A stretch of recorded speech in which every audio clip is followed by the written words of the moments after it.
Ayan guys, so nandito tayo ngayon, nagpaparenovate tayo ng bahay.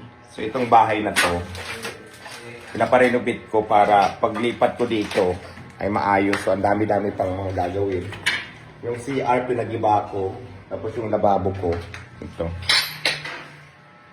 Aayusin ko siya ng bongga.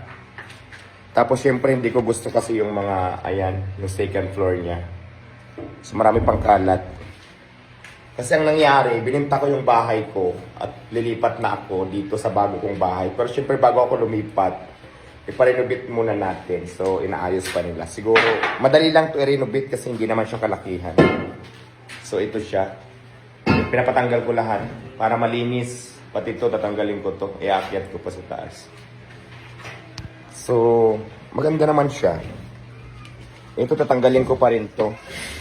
Tanggalin ko tong tindahan ng style. So yun lang. Wala lang. Gusto ko lang i-vlog.